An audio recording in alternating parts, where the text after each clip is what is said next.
넘치기를 빕니다. 오늘 2020년 마지막 주일입니다. 이렇게 또 비대면으로 예배를 드리게 되어서 참 안타깝지요. 그러나 어디에서 예배를 드리든지 그곳에 우리 주님께서 임하셔서 우리의 예배를 받으실 줄 믿습니다. 2020년 시작할 때에 사실 큰 기대가 있었습니다. 우리 교회가 이제 20년이 되는 해였고, 또 저 개인적으로는 또 목회가 20년 되는 그런 해였습니다. 오늘 우리 특송을 들었는데 1월 달에 우리 교회 청소년들과 미얀마에 가서 여러 곳에 방문하면서 이 특송을 무언극으로 전했었거든요. 그래서 이 청소년부 분위기도 확 이렇게 달아오르고 그렇게 시작을 했었는데 예상치 않은 이런 상황을 맞이하게 되었습니다. 그러다가 이제 그러다 보니 우리가 많은 교회적인 일들을 할 수가 없었지요. 그러다가 이제 하반기에 50일 아침 기도회를 시작했습니다. 줌으로. 이건 잘한 것 같아요, 그죠? 내년에도 길어질 것 같아 보이는데 아침 큐티 시간 성경 일독 프로그램 위에서 또 줌으로 진행합니다. 지금 이 코로나가 길어지면 우리가 자꾸 힘이 빠지거든요. 그래서 영적인 에너지를 얻어야 되는데 하나님의 말씀보다 또 하나님 앞에 나아가 기도하는 것보다 더 큰 능력을 얻을 수 있는 다른 곳은 없겠지요. 그래서 내년에 모두 참여하실 수 있게 되기를 바라고요. 그리고 우리가 비록 비대면으로 예배하더라도 정말 예배당에 나와 있는 것처럼 먼저는 바른 옷차림, 그죠? 경건한 옷차림, 그리고 또 경건한 자세, 예배당에 앉아 있는 것처럼 또 경건한 마음, 예배당에서 예배를 드리는 것처럼 그렇게 해서 이 코로나가 절대로 우리의 예배를 막을 수 없다는 것을 한번 보여줘야 됩니다. 그래서 지금 집에서 예배하시는 분들 이 세 가지 기억하시고 바른 옷차림, 바른 자세, 바른 마음으로 예배 드릴 수 있다는 것을 사탄에게 한번 보여주고, 우리 하나님께도 하나님, 오히려 우리가 집에 있기 때문에 우리의 마음이 더 간절합니다. 그래서 더 뜨거운 예배를 비대면으로 드릴 수 있게 되기를 바랍니다. 오늘 이제 창세기 야곱 이야기 하려고 합니다. 지난주에 아침 기도에 창세기 45장까지 했지요. 이제 창세기 후반부는 요셉의 이야기가 중심이 되지요. 그런데 오늘은 요셉이 아니고 야곱의 입장에서 한번 생각을 해보자는 겁니다. 오늘 읽은 본문의 이 42장 36절에 보면 그들의 아버지 야곱이 그들에게 이르되 너희가 나에게 내 자식들을 잃게 하도다. 요셉도 없어졌고 시몬도 없어졌거늘 베냐민을 또 빼앗아 가고자 하니 이는 다 나를 해롭게 함이로다. 이 배경 잘 아시죠? 기근이 들어서 양식을 사오라고 야곱이 아들들을 보냈더니만 시몬은 잡혀 있고, 아들들이 돌아와서 하는 이야기가 막내 아들 이 베냐민을 데려가야 양식을 구할 수 있다. 그렇게 말하니까 이 아버지 야곱이 이렇게 말하는 겁니다. 내 자식들을 잃게 하도다. 요셉도 없어졌고. 이 야곱의 인생에서 그가 수많은 시련을 겪었지만 아마 이보다 더 큰 고통은 없었을 거예요. 요셉도 없어졌고, 야곱이 요셉을 잃었죠. 요셉이 어떤 아들입니까? 그가 정말 7년 동안 그 외삼촌에게 충성 봉사해서 얻은 아내, 그에게 물론 다른 아내 또 첩들도 있었지만 누구와 비교할 수 없는 가장 사랑하는 아내 라헬의 소생입니다. 거기다가 노년에 얻은 아들이에요. 그래서 특별히 채색 옷을 입히고 사랑했습니다. 편애했죠. 이렇게 하면 안 되는데 노년의 아들을 얻었으니 얼마나 귀하겠어요.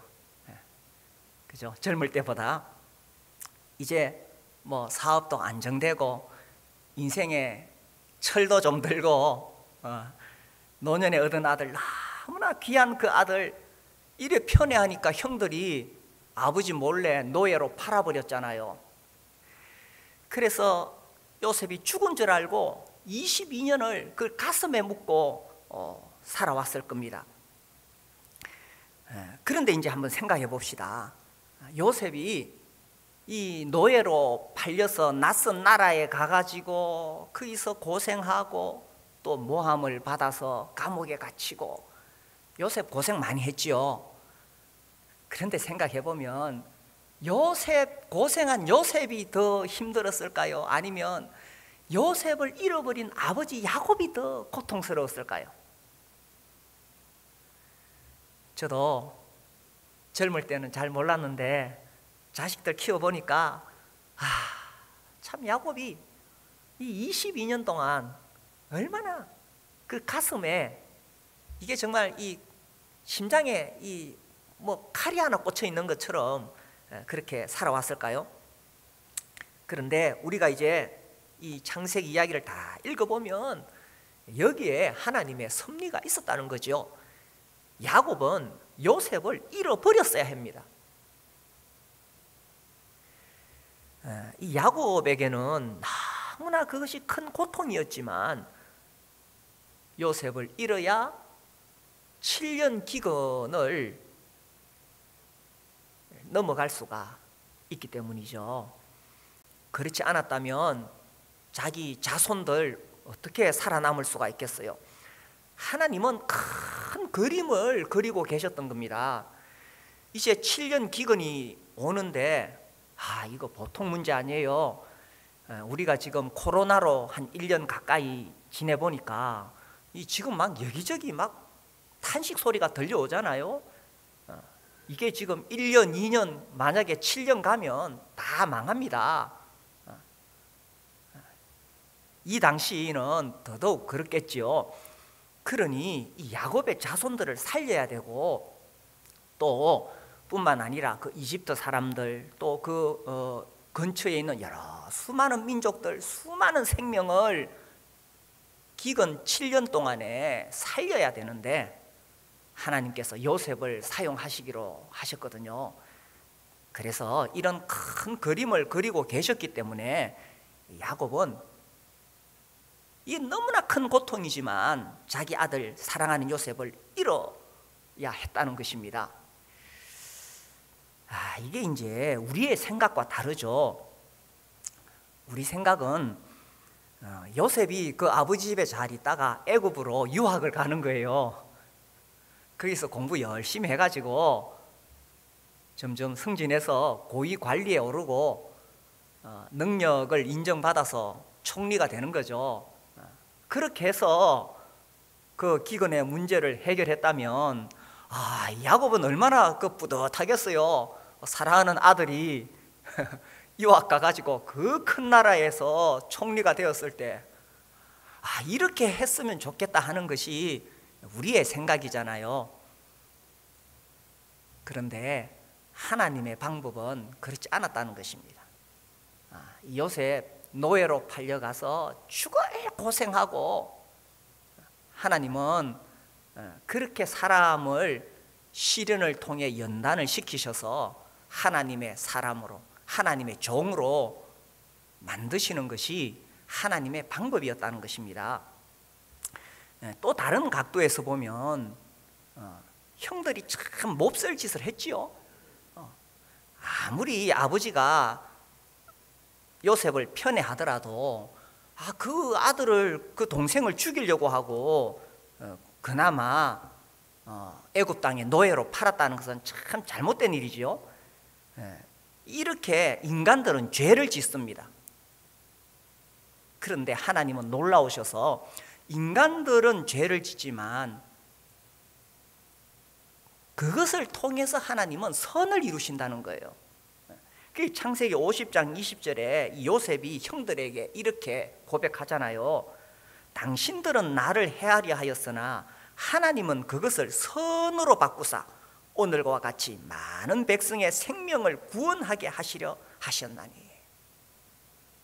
그래서 우리가 생각하는 방법하고 하나님께서 하시는 방법이 다르다는 것입니다. 그래서 이 야곱 입장에서 보면 요셉을 잃어버린 것이 너무나 큰 고통이었지만 그러나 요셉을 잃어야 했어요. 그래야 수많은 생명을 건질 수가 있으니까. 시련의 이면에는 하나님의 큰 그림이 있다는 것입니다. 우리가 코로나19로 어쩌면은 2020년 한 해를 잃어버린 것처럼 이렇게 마감하게 됩니다. 저는 사실 교회적으로 참 아쉬운 게 너무 많아요. 야, 올해 정말 뭔가 할 수 있는 게 이 분위기가 쫙 돼가지고 한번 해보려고 했는데, 그러나 지금은 알 수가 없는 하나님의 큰 그림이 있을 것이라고 생각합니다. 그래서 우리가 시련을 당할 때 그때 우리에게 믿음이 필요하다는 거죠. 야곱은 요셉을 잃어야 했습니다. 자, 여기다가 야곱은 또 베냐민을 보내야 했다는 사실입니다. 오늘 본문 창세기 42장 36절에 중반부에 이렇게 나오죠. 요셉도 없어졌고 시므온도 없어졌거늘 베냐민을 또 빼앗아 가고자 하니 이는 다 나를 해롭게 함이로다. 이 정말 베냐민을 놓치고 싶지 않은 거예요. 38절에 보시면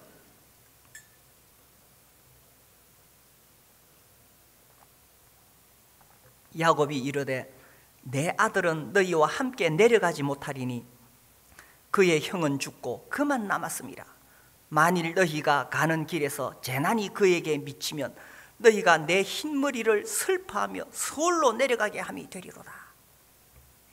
이 야곱의 절규입니다. 아니, 요셉도 없어졌고 시몬도 없어졌는데 베냐민까지 내가 줄 수 없다. 정말 이 늙은 아버지의 처절한 울부짖음이죠. 베냐민이 어떤 아들입니까? 자기 아내들 여럿 있었지만 정말 자기가 7년 충성 봉사해서 얻은 그 라헬의 두 번째 아들, 요셉의 동생. 아무튼 야곱이 편애한 것은 문제입니다. 뭐 이렇게 편애하면 안 되지만 아내들이 여럿이다 보니 이래 문제가 생기는 거예요. 요셉을 잃고 22년 세월이 지금 흐른 시점이잖아요. 이제 겨우 그 요셉을 잃은 그 상처가 아무러 가려고 하고 있는데 지금 시몬 안 돌아왔지요. 베냐민도 지금 데려가야 된다고 하지요. 그러니까 그 아무러 가던 상처가 다시 아파오기 시작하는 겁니다. 여기서 또 한 가지 생각해 볼 것은요, 야곱이 젊을 때는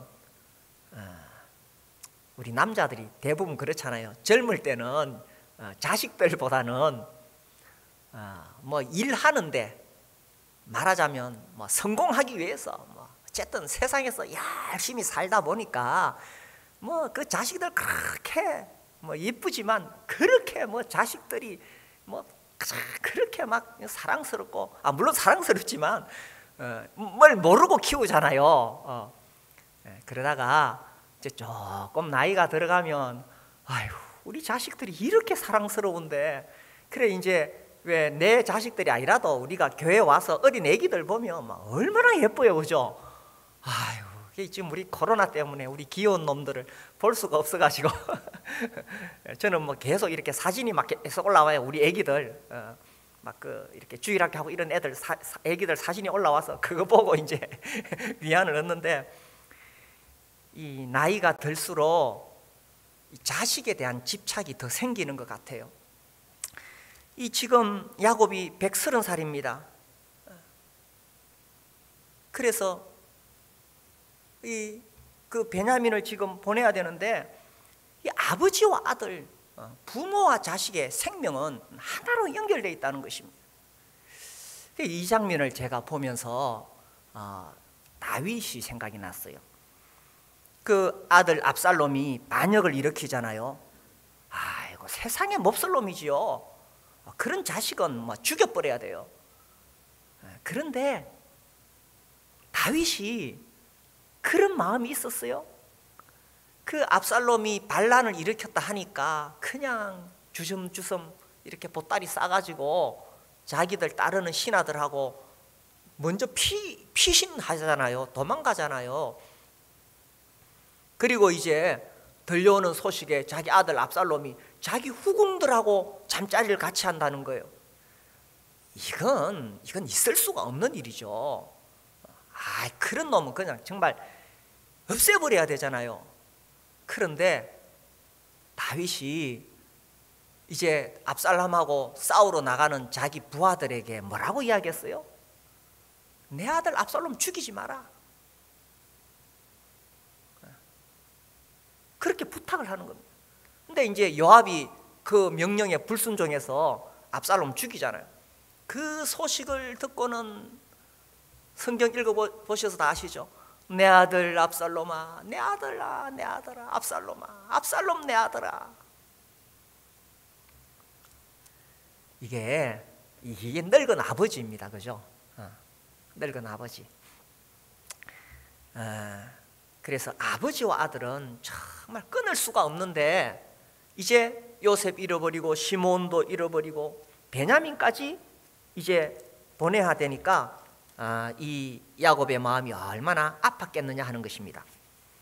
그러나 야곱은 베냐민을 보내야 했습니다.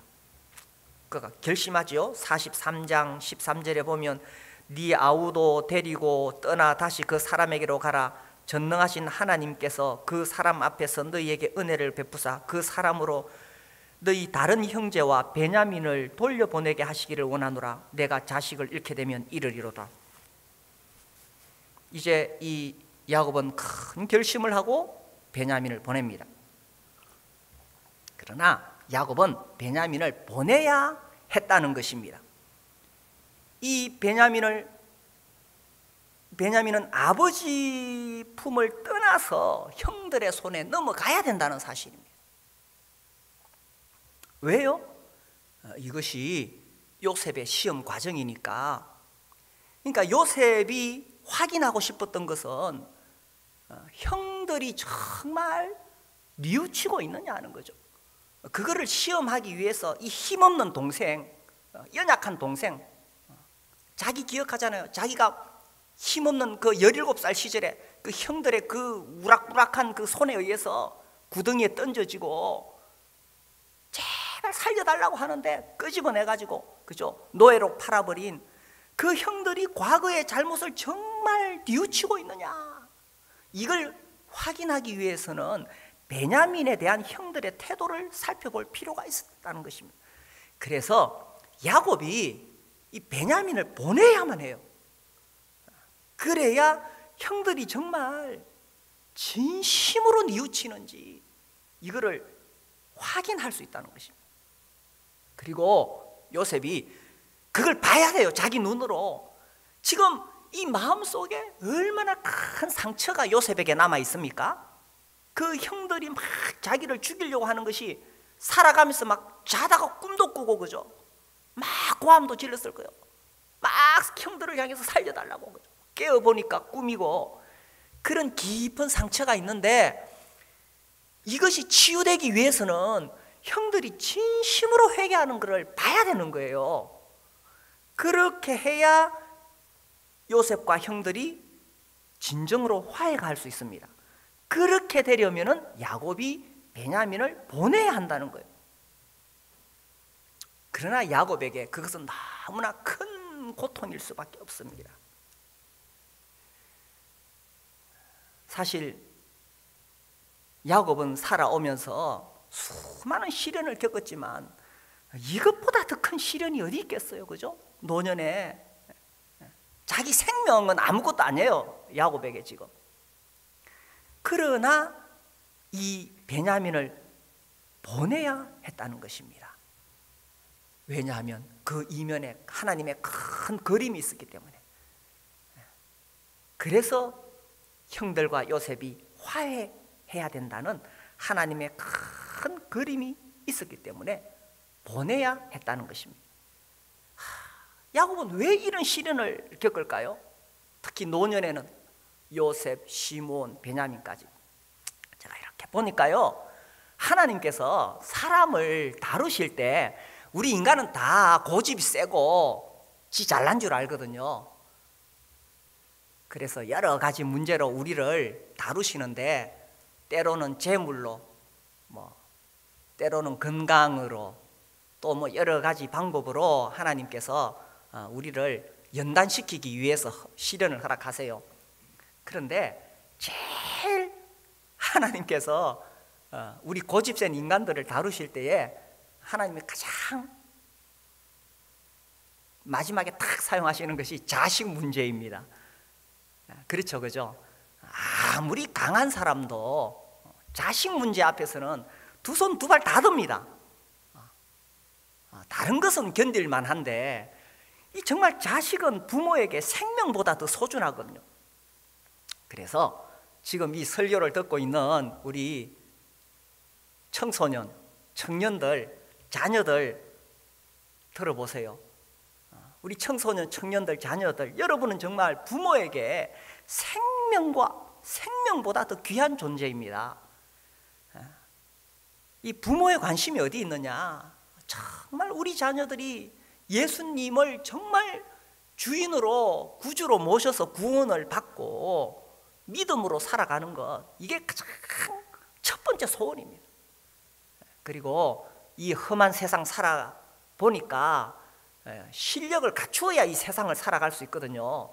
그래서 우리 자녀들 공부시키고 어떻게든 실력을 키우려고 하는 것이 부모 마음입니다. 그래서 우리 청소년, 청년들, 여기 지금 오늘 현장에는 없지만 화면으로 보시는 우리 청소년, 청년들, 부모 잔소리 너무 무시하지 말고 귀담아 듣고 정말 이 부모의 진심을 알아주기를 바랍니다. 여러분 자녀들은 부모에게 정말 생명보다 더 소중한 존재입니다. 그런데 이런 이 자식을 이 야곱이 보낼 때 얼마나 가슴이 아팠겠어요. 애간장이 탄다는 거죠. 애간장이 녹는다. 이게 어디서 나온 말인가 제가 찾아보니까 진나라에 환온이라는 사람이 있었는데 총나라로 여행을 가고 있었어요. 이제 배를 타야 되는데 자기 시종이 숲에 가가지고 새끼 원숭이를 한 마리 잡아왔어요. 그 이놈을 이제 잡아와가지고 배에 타고 가려니까 그 어미 원숭이가 울면서 따라오는 거예요. 계속 울면서 따라와가지고 마지막에는 이제 새끼를 배에다 태우니까 그 앞에서 엎어져 죽었어요, 어미 원숭이가. 근데 하도 불쌍해 보여서 이놈이 어떻게 죽었는가 배를 갈라 보니까 이 애간장, 애가 창자라는 뜻입니다. 간장, 우리 안에 있는 이 내장기관이죠. 이 간장, 이 창자가 다 찢어져 있다는 거예요.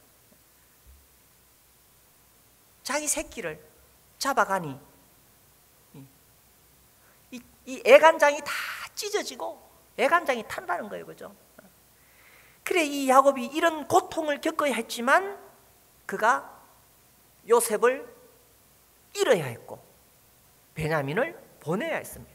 이 참 큰 시련이지만 그 시련의 이면에는 하나님의 큰 그림이 있었다는 것입니다.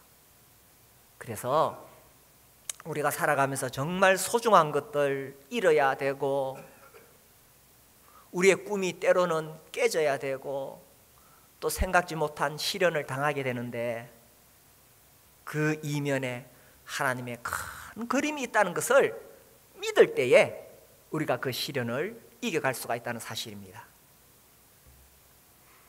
자, 이렇게 이제 되는 상황 속에서 이게 어떻게 이렇게 흘러갔느냐 하면 결국 이제 기근이 일어나서 이런 상황이 생기게 되는 거죠.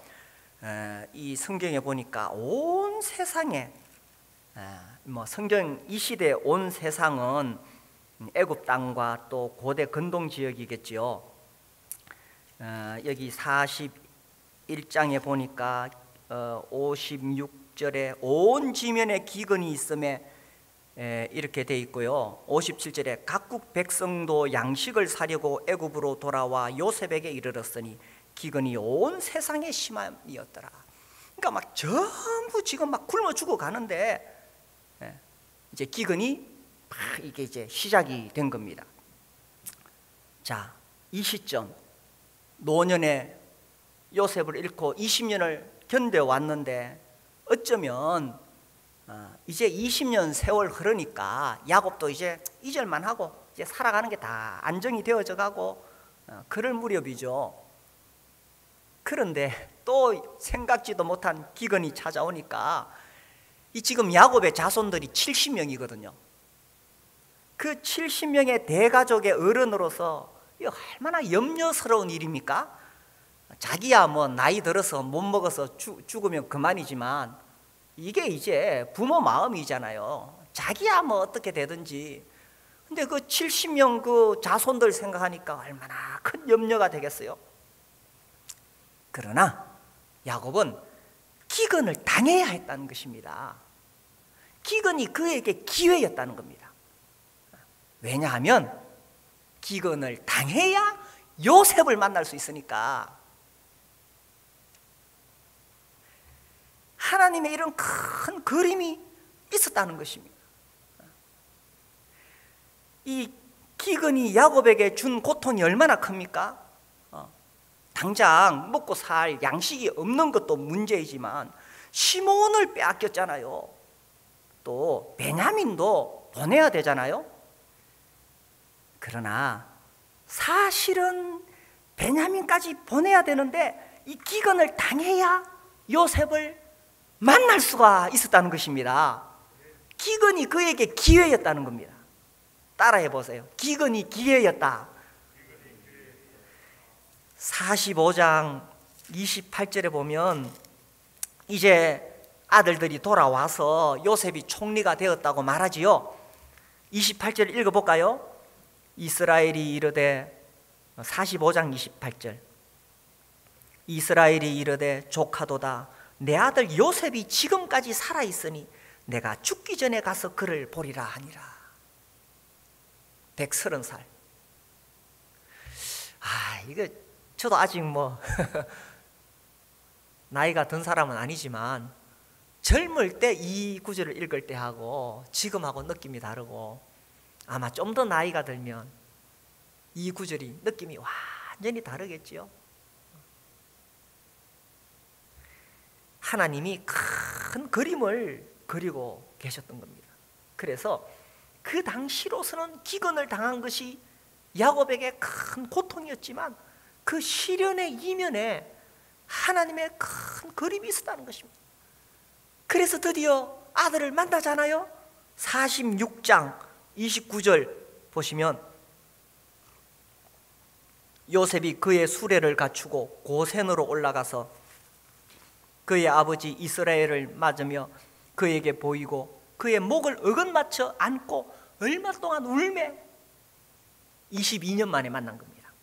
30절 이스라엘이 요셉에게 이르되 네가 지금까지 살아있고 내가 네 얼굴을 보았으니 지금 죽어도 조카도다. 이건 무슨 수사법이 아니고 야곱의 진심입니다. 그죠? 요셉 너 잘 됐으면 됐어. 그냥 아들이 잘 돼 있으면 좋은 거예요. 그죠? 그래서 이 기근을 만나서 그것이 당장은 큰 염려거리였지만 그 이면에 하나님은 큰 그림을 그리고 계셨고 야곱이 요셉을 17년 동안 키웠는데 나중에 여기서 만나가지고 요셉이 야곱을 17년 동안 복양하지요. 그렇게 됩니다. 그런데 중요한 것이 있어요. 야곱이 이제 하나님이 그리시니 큰 그림을 보려면은 어떻게 해야 되느냐? 정말 이 야곱이 22년 만에 이 130살 노년에 그의 인생의 한을 풀었는데 이 큰 그림을 보려면 어떻게 해야 되느냐 하는 거예요. 뭐 보통 이런 말을 하죠. 강한 자가 살아남는다. 살아남아야 본다는 거예요. 살아남아야. 야곱이 속상해서 일찍 죽었으면 못 봤죠. 그런데 또 제가 이런 말을 들었어요. 강한 자가 살아남아야 된다. 그런데 살아남은 자가 강한 자이다. 뭐가 맞는 것 같습니까? 저는요 이렇게 생각해 보니까 이 후자가 너무 멋있어요. 살아남아야 강한 자다. 살아남은 자가 강한 자이다.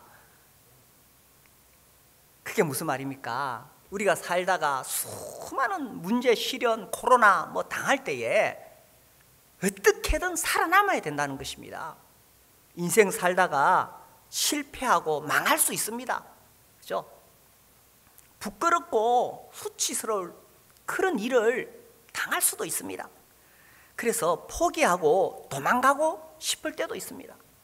그럴 때에 도망가지 말고 포기하지 말고 그 자리를 지키고 살아남으라는 것입니다. 우리 잘 아는 고린도전서 10장 13절 말씀, 그죠? 감당치 못할 시험 당함을 허락지 아니하신다. 내가 감당할 만하니까 하나님께서 주신 시험이니까 도망가지 말고 포기하지 말고 그 자리를 지키고 살아남으라는 것입니다. 야곱은 끝까지 살아남았기 때문에, 그죠? 야곱이 얼마나 많은 시련 당했어요. 형 에서가 젊은 날에 죽이려고 했고, 그죠? 또 그 라반 밑에서 20년 동안 착취를 당하면서 고생했지요. 세겜성 디나 사건이 있었지요. 요셉 죽은 줄 알았지요. 시몬 뺏기고 베냐민도 보내야 됐지요. 참 야곱이 나중에 바로 앞에 고백하기를 험악한 세월을 보냈나이다. 그렇지만 살아남았기 때문에 요셉을 만났다는 것입니다. 최근에 어떤 개그우먼이 스스로 목숨을 끊었다는 기사를 봤습니다. 저도 그 개그우먼 잘 알거든요. 얼마나 고통스럽고 힘들었으면 그렇게 했을까. 어떻습니까? 살아오면서 그런 사람이 이해가 된 적이 있습니까? 얼마나 힘들었으면 목숨을 끊었을까. 이것이 진심으로 이해가 된 적이 있습니까? 그건 내가 그런 고통을 당해봐야 이해가 되겠지요. 그러나 살아남아야 그 순간, 그 어렵고 힘든 순간에 포기하지 말고 도망가지 말고 살아남아야 하나님의 큰 그림을 볼 수가 있다는 사실입니다. 제가 요즘 뭐 이 다양한 책들을 보는데 늘 경건서적, 신앙서적 보다가 요즘 좀 제가 다양한 책들을 봅니다. 짐 로저스, 세계 3대 투자자 중에 한 사람이라고 하죠. 이 사람이 자기가 투자하면서 막 망한 적이 많았는가 봐요. 이런 이야기를 적어놨더라고요. 세상에는 성공하지 못한 똑똑한 사람들이 넘쳐난다. 세상에는 성공하지 못한 재능이 넘치는 사람들이 무수하다. 우리 생각할 때 똑똑하고 재능이 있으면 성공할 줄 아는데 그런 사람들, 성공하지 못한 사람들 많더라는 거예요. 그 가운데 성공한 사람은 끝까지 살아남은 사람이다. 그들은 학벌이나 재능보다는 결코 포기를 모르는 사람이다. 혹시 인생에서 최대의 위기가 왔다고 느껴도 결코 포기하지 마라. 매우 신앙적인 이야기 같지요. 아무튼 인생을 경험한 사람들의 이야기입니다. 그래서요, 우리가 오늘 야곱 이야기 읽어보니까 기근이 기회였다는 것입니다. 시련의 이면에 하나님의 큰 그림이 있었다는 것입니다. 야곱에게는 너무나 큰 고통이었지만 야곱은 요셉을 잃어야 했습니다. 그래야 자기 70명 자손들 다 살아남잖아요. 야곱에게는 이 아들 베냐민 보내는 것이 큰 두려움이었지만 베냐민을 보내야 했습니다. 그래야 아들들끼리 진정한 화목이 이루어지잖아요. 야곱이 기근을 당했을 때 얼마나 염려스러웠겠어요? 그러나 기근을 만났어야 돼요. 그래야 평생의 한이었던 요셉을 다시 볼 수 있으니까 기근이 기회였다는 것입니다. 야곱이 끝까지 살아남았기 때문에 드디어 하나님의 큰 그림을 볼 수가 있었다는 것입니다. 그래서 우리 형제자매님들 살다가 많은 시련 당하고 또 2020년 코로나 아마 내년에도 뭐 거의 끝까지 갈 것 같아요. 뿐만 아니라 개인적으로는 이 코로나와는 비교도 안 될 만큼 또 큰 시련을 겪으면서 보내신 분도 많이 계실 것이고 또 앞으로도 그런 일이 일어날 수 있겠지만 하나님의 큰 그림을 보려면은 내가 지금 당하고 있는 시련의 이면에 있는 하나님의 큰 그림을 보려면은 끝까지 살아남아야 됩니다. 그래서 시련을 극복하고 하나님의 큰 그림을 경험할 수 있게 되기를 바랍니다. 기도하겠습니다.